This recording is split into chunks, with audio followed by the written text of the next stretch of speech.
तब दादाजी ने बिना कुछ कहे अंगद से कहना प्रारंभ किया, अंगद, क्या तुम जानते हो कि तुम्हारे मन में दुविधा का कारण भी मैं ही हूँ और समाधान भी मैं ही हूँ। यह शायद तुम्हारे लिए भी आश्चर्य का विषय होगा, लेकिन ये सच है, इसमें ठीक आईने की तरह कोई भी असत्य बात नहीं है। क्या तुम्हें पता है कि यदि तुम्हारी खोज सफल हुई और तुम्हारे प्रश्नों के समाधान से तुम्हें विजय प्राप्त हुई तो मैं खुद अपने आप को अत्यंत भाग्यशाली समझूंगा, जिसका कारण शायद तुम्हें अभी मालूम पड़ जाएगा।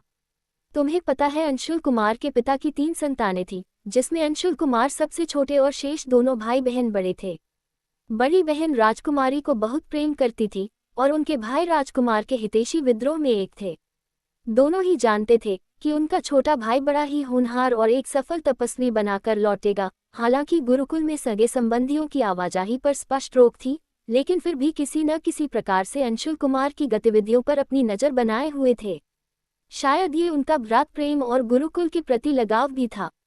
अक्सर चुपके से गुरु माँ से मिलकर आ जाना और फिर आकर अपनी बहन के साथ छोटे भाई के विषय में चर्चा करना, ये लगभग एक नित्यक्रम सा बना था। इस दौरान राजकुमारी भी अक्सर उनकी बहन के साथ ही रहा करती थी। अंशुल कुमार के विषय में चर्चा सुनकर धीरे धीरे उन्हें अपने मन में स्थान देते चली गई और उसकी बातों में कहीं ना कहीं अंशुल कुमार की चर्चा स्पष्ट झलकने लगी। एक स्त्री मन दूसरे स्त्री मन के हृदय की गति, उसके तनिक भी स्वभाव परिवर्तन को क्षण भर में भाप जाती है।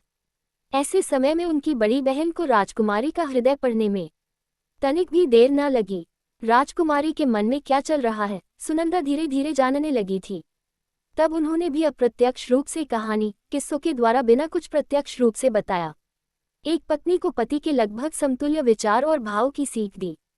उन्हें गुरु माँ के पास ले जाकर चरम सीमा में किस तरह आसानी से भक्ति साधना पर किस तरीके से अपने आप को सर्वसमस्त बताया जा सके वह शिक्षा दी गई। क्योंकि गुरु माँ का आश्रम भिन्न था, इसलिए वे आसानी से आ जा सकते थे।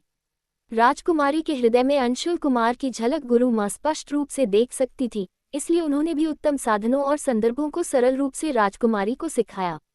राजकुमारी ने गुरु माँ की हर बात को ध्यान से सुना और सभी उपायों का अक्षरशः पालन किया। वह धीरे धीरे उत्तम पद और बढ़ने लगी। बात बात पर अंशुल कुमार की चर्चा उनके स्वभाव में आने लगी, जिसे अंशुल कुमार के पिता और वहां के राजा ने गंभीरता से लिया। दोनों ने अपनी सहमति से यह विचार बनाया कि यदि संभव हुआ तो अवश्य ही इस रिश्ते को एक नई शुरुआत के रूप में आगे बढ़ाएंगे। अब तो ये सिर्फ राजकुमारी के लिए पत्थर की लकीर हो चुका था, क्योंकि स्वयं उसके पिताजी भी अपनी सहमति दे चुके थे। लेकिन अंशुल कुमार की बड़ी बहन के मन में आशंका हमेशा से बनी रहती है, जिसको प्रकट कर पाना उसके लिए संभव नहीं था। आखिर क्यों? अंशुल कुमार की बड़ी बहन सुनंदा भलीभांति जानती थी कि पिता पुत्र में इतना प्रेम होने के बावजूद भी उन दोनों की कुंडली में सूर्य शनि का भाव लिखा हुआ है, इसलिए उसे हमेशा डर बना रहा था कि कहीं ऐसा ना हो कि पुत्र प्रेम में कोई ऐसा फैसला पिता ले ले और उसे अंशुल कुमार मानने से इनकार कर ले। वह अक्सर इसलिए अपने पिता से समय समय पर समझाइश भी लिया करते थे।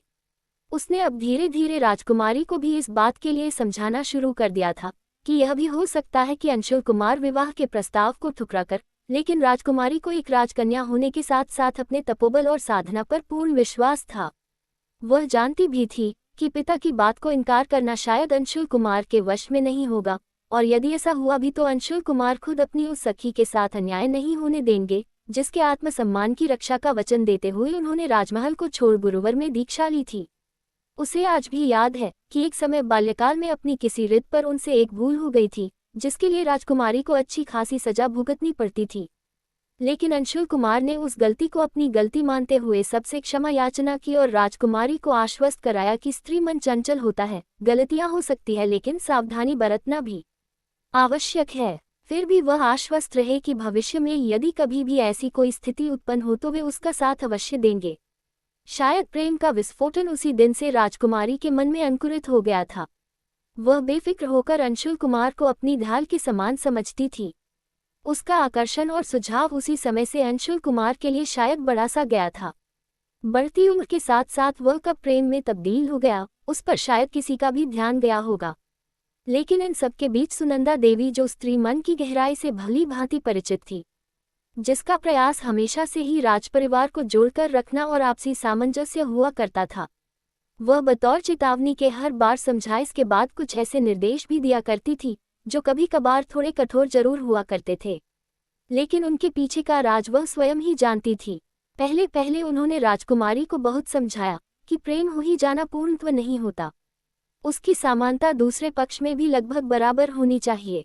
सिर्फ एक तरफा प्यार कभी कभार एक बड़ी परेशानी का कारण भी बन सकता है। लेकिन उम्र के उस दौर में भला किसी सूचना राजकुमारी के मन में तो सिर्फ और सिर्फ अंशुल कुमार की बराबरी की साधना छाई हुई थी। वह एक एक कर धीरे धीरे सभी तथ्यों पर विजय प्राप्त करते जा रही थी। कुंडली जागरण के पश्चात विस्फोटन के समय संतुलन बनाए रखना अत्यंत कठिन होता है, क्योंकि स्फोटन के समय साधक के मन में अनेकों विचार आते जाते। यदि ऐसे समय में उसका संतुलन न बना पाए तो वह अत्यंत हानिकारक भी हो सकता है, कभी कभी यह नुकसानदेह भी हो सकता है। उसकी स्थिति को देखते हुए स्वयं सुनंदा देवी ने गुरु माता को हस्तक्षेप करने का निवेदन भी किया था। उनके निवेदन पर गुरु माँ ने उन्हें सही दिशा निर्देश के साथ संतुलन बनाए रखने की कला भी सिखाए और शक्ति सृजन का एक भाग उन्हें सौंप मजबूरन राजकुमारी की जीत पर पतिव्रत धर्म की विशेष जानकारियां भी उन्हें प्रदान की। गुरु माता भली भांति हर बातों से परिचित थी। गुरु माँ और सुनंदा देवी उसी दिन समझ गए थे कि आने वाले समय इस राज्य को एक नई आध्यात्मिक दिशा देगा या फिर पूरी तरह करवट ले लेगा। अब निर्भर करता था तो सिर्फ अंशुल कुमार के निर्णय पर। इसलिए गुरु माता ने समय समय पर प्रशिक्षण के दौरान शक्ति साधना की और अग्रसर होते समय जब जब स्त्री पक्ष का प्रश्न अंशुल कुमार के द्वारा पूछा जाता तब तब गुरु माँ उन्हें एक पत्नी व्रत धर्म का पालन करने की सीख देती है। सांसारिक जीवन में वह अंशुल कुमार को स्त्री का महत्व तो समझा चुकी थी, लेकिन शायद अंशुल कुमार के मन में यह विचार आया ही नहीं कि राजमहलों में रहकर भी कोई इतनी गहन साधना कर सकता है। अंशुल कुमार के मन में ऐसे अनेकों प्रश्न उठने और दबते। तब उनकी जिज्ञासा को शांत करते हुए खुद गुरु माँ ने राजा जनक का उदाहरण स्वयं अंशुल कुमार को दिया और बताया भी था, एक श्रेष्ठ साधक के लिए वन में रहकर साधना करना अनिवार्य नहीं है। वह कभी भी कहीं भी रहकर अपने लक्ष्य को प्राप्त कर सकता है। निर्भर करता है उसका आत्मबल और इंद्रियों पर नियंत्रण कितना है। गुरु माँ ने अंशुल कुमार को बताया कि साधना करने के लिए वन वन भटकने की आवश्यकता नहीं है, वह हमें घर पर रहकर भी प्राप्त हो सकता है। बस ध्यान देना है कि हम उस साधना को किस प्रकार से करते हैं। इससे ज्यादा प्रत्यक्षता ना तो गुरु माँ के पक्ष में थी और न ही उनके लिए निर्धारित, क्योंकि अपने शिष्य को किसी विशेष चयन की ओर मोड़ देना और उत्तरार्ध की ओर जाने से रोकना गुरु के लिए उचित नहीं था। गुरु माँ को जितना अंशुल कुमार को समझाना था उन्होंने उन्हें समझा दिया। स्वयं अंशुल कुमार राजकुमारी को अपना सच्चा शिष्य मानते थे, लेकिन उन्हें पता ही नहीं था कि आने वाले समय में वह जिस मित्र मन को छोड़कर आए थे वह अब उनके प्रीत में परिवर्तित हो गए। इसलिए जब अपूर्वा का आह्वान उन्होंने किया तब उनका मन था कि वे सर्वप्रथम अपूर्वा को अपनी सखी से मिलाएंगे, इसलिए कहीं ना कहीं उनके मन की वह रेखा अपूर्वा के चेहरे पर भी झलकती थी। अपूर्वा और राजकुमारी दोनों ही लगभग समतुल्य सी थी। यदि एक पल के लिए अंशुल कुमार ने राजकुमारी की वास्तविकता और उनकी शक्तियों को जान लिया होता तो शायद वह दूर क्षितिज तक अपने जीवन साथी की तलाश में नहीं जाते। अत्यंत सहजकर सुनंदा एक बार गुरुकुल भी गई थी, लेकिन जब उन्हें ज्ञात हुआ कि अंशुल कुमार घोर तप और कठिन साधना के लिए गुरुकुल से बाहर हैं, तब वे निराश होकर लौट गई। शायद उस दिन उन्होंने अंशुल कुमार को वास्तविकता से अवगत कराने का ठाना होगा। उन्हें खाली हाथ लौटा देख उनकी इच्छा को प्रबलता में परिवर्तित उनके पिता ने कह दिया, और यही वह दिन था जब राजकुमारी ने मन बना लिया कि अब चाहे जो हो वह सिर्फ अंशुल कुमार को ही अपने पति के रूप में स्वीकार करेगी। और वह और वास्तविकता से परे और बेखबर कठिन तप में तल्लीन हो गई। वह भली भांति जानती थी कि एक तपस्वी का जीवन साथी होना और उसकी शक्तियों के साथ उसे स्वीकार कर संतुलन बैठना उतना आसान नहीं होगा, इसलिए वह कठिन से कठिन व्रत का पालन कर निरंतर साधना में तल्लीन हो गई। एक समय के लिए परिवार के लिए भी यह चिंता का विषय बन गया कि कहीं ऐसा कठोर व्रत राजकुमारी के स्वास्थ्य को प्रभावित न कर दे। लेकिन सुनंदा भली भांति जानती थी कि तप साधना से शरीर छिन्न नहीं होता, वरन आत्म शांति और आध्यात्मिक शक्ति से और भी ज्यादा आभामंडल चमकने लगता है। वह निश्चित ही फिर भी सुनंदा ने जो खुद अपनी माँ से शिक्षा ग्रहण कर उसके पूर्व ही कठिन तप को पहुँच कर चुकी थी, एक विशेष कवच राजकुमारी के आसपास बिखेर रखा था, जिसमें उनका स्नेह और वात्सल्य दोनों ही समाहित थी। सुनंदा के लिए राजकुमारी अपनी संतान से कोई कम नहीं थी। वह प्रतिपल उसका ख्याल इस तरह रखती जैसे किसी विशेष लक्ष्य को उन्होंने खुद साथ रखा है। वह मन ही मन प्रफुल्लित भी थी कि राजकुमारी जैसी उत्तम कन्या, जो एक प्रकार से खुद उनके शिष्या भी, उनके परिवार का अभिन्न अंग बनने जा रही थी। काश की इतनी आशाएं न संजोई होती सुनंदा ने, या फिर वह सजग होती भविष्य में अपनी आशाओं को लेकर, तो शायद खुद को राजकुमारी को संभालने की शक्ति उन्हें अवश्य होती है। या फिर यह भी हो सकता था कि वह राजकुमारी की तप साधना को एक ऐसी दशा में परिवर्तित कर सकती थी जहां पहुंचकर अंशुल कुमार के इनकार करने पर भी राजकुमारी के मन विक्षोभ पैदा नहीं होता। वह सिर्फ और सिर्फ अंशुल कुमार को पाने की आस लिए अपनी साधना को एक सीमित दायरे में रखती है। एक तरफा प्रेम और उसकी शक्ति में विलीन होने की बजाय वह तप साधना का उपयोग जन समुदाय की सेवा में भी कर सकती थी। लेकिन भाग्य की रेखाएं और विधाता का लेख यूं आसानी से न तो जाना जा सकता है और न ही उसमें परिवर्तन संभव है। फिर भी यदि उन साधकों की कहे जो भविष्य को देख पाने में सक्षम होते हैं, वे खुद भी सब कुछ जानते हुए उस लेखनी के कृत्य में कभी भी हस्तक्षेप नहीं करते। ऐसा कहते हैं कि मंदिर के उत्तरार्ध के शिखर पर लगा हुआ मणि जो रात्रि में स्वयं चंद्रमा की कांति ले चमकता रहता है। ऐसा क्यों किंवदंतियों में है कि किसी भूतकाल के समय में राजा के वंशजों को वह मणि प्राचीन युद्ध भूमि में प्राप्त हुआ था। जब किसी राजवंशी की तप साधना से प्रसन्न होकर अपरिचित किसी क्षत्रिय ब्राह्मण ने ये कहकर उस मणि को उन्हें सौंपा कि यह मणि चंद्रहास तलवार का एक अभिन्न अंग है जो रात्रि में भी चंद्रमा की तरह आभा बिखेरता है। इनकी छत्र साया में रहने वाले मनुष्यों के ऊपर कभी भी किसी ग्रह का प्रभाव नहीं पड़ता। वह सुखपूर्वक शांति से अपना जीवन यापन करता है। उसके शरीर में हमेशा दैवीय शक्तियां विद्यमान रहेगी।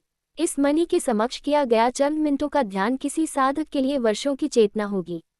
यदि इसे एक बार सिद्ध कर लिया जाए तो यह अपने स्थान पर ही रहकर समक्ष न होकर भी एक प्रत्यक्ष प्रभाव प्रदान करता है। शायद इसलिए वर्षों से राजवंशी बिना राज्य विस्तार के पहाड़ों और जंगलों में निवास करने के पश्चात भी इतने बड़े राज्य के स्वामी हो गए। राजवंशियों ने उस मणि को अपने मुकुट में धारण करना अपना अपमान समझा और उसे मंदिर में कैद कर देना, उसे सीमाओं में बांध कर रखना, इसलिए समस्त प्रजा के हित में ध्यान से रखकर उस महल के सबसे उच्च स्थान पर या यूं कहें महल के शिखर पर उसे स्थापित कर दिया गया ताकि उसकी कृपा संपूर्ण राज्य के लिए यथावत बनी रही। ऐसे महान उद्देश्य को लेकर उन राजवंशियों ने जगत कल्याण के लिए बिना किसी भेदभाव के अपना राज्य किया। उस मणि का ही प्रभाव था कि राजकुमारी ने चंद दिनों में अपनी दैवीय गुणों की उपस्थिति के कारण और उस मणि के समक्ष अपने छत पर बैठ उसे देख एकटक निहारते हुए साधना करने से वह चंद दिनों में उस साधना की अधिकारी हो गई। उसे ऐसी ऐसी शक्तियां आसानी से प्राप्त हो गई जिसे कठिन तप से भी प्राप्त कर पाना कठिन था, और इसका महत्व अंशुल कुमार के पिता भली भांति जानते थे। शायद इसलिए श्राप देते समय उन्होंने उस मणि का जिक्र किया, क्योंकि वे उसकी शक्ति से भली भांति परिचित थे कि जो कोई भी बिना किसी विशेष राजसी संरक्षण के बिना और उनके अहित का विचार कर जल्दबाजी में उस मणि तक पहुंच जाने पर यदि हाथ भी लगाएगा तो वह उसी समय पत्थर की तरह जड़ हो जाएगा। यदि उस समय वह किसी शक्ति का प्रयोग करना चाहे तो संपूर्ण शरीर किसी विस्फोट की तरफ बिखर जाएगा, क्योंकि उस मणि की ताकत चंद्रहास तलवार के समकक्ष आंकी जाए, जिसे खुद भगवान शिव ने पौराणिक कथाओं में अपने भक्त रावण को शिव स्तोत्रम की रचना पर प्रसन्न होकर दिया था। चंद्रहास तलवार पशुपति अस्त्र की ही तरह अत्यंत प्रभावशाली माना जाता था। तब उस मणि की गरिमा को कैसे नकारा जाए। कहते हैं क्रोध के समय व्यक्ति विवेक खो देता है, लेकिन ये भी सत्य है कि हर व्यक्ति की तरह हर वस्तु का भी अपना एक जीवन काल होता है। वह बहुत समय तक किसी एक के पास स्थित नहीं रह सकती। शायद इसी कारण अपना विवेक खो चुके महाज्ञानी पंडित खुद, जो खुद ही इस राज्य के मंत्री थे, उन्होंने न सिर्फ अपने पुत्र को श्राप दिया अपितु अज्ञानतावश अपने ही कुल को समाप्त कर दिया। साथ साथ अपने श्राप में भी उस मणि को ही शापित कर लिया, जिसके कारण उस राज्य की सीमाएं असुरक्षित थी। एक झूठे अहंकार में लिया गया फैसला उस संपूर्ण राज्य के प्रत्येक नागरिक राजवंशियों की तपस्या और न जाने क्या क्या दांव पर लगा देने वाला था। बिना सत्य को जाने उन्होंने जो कृत्य किया वह सिर्फ और सिर्फ उनके अहंकार की आत्मसंतुष्टि थी और कुछ नहीं।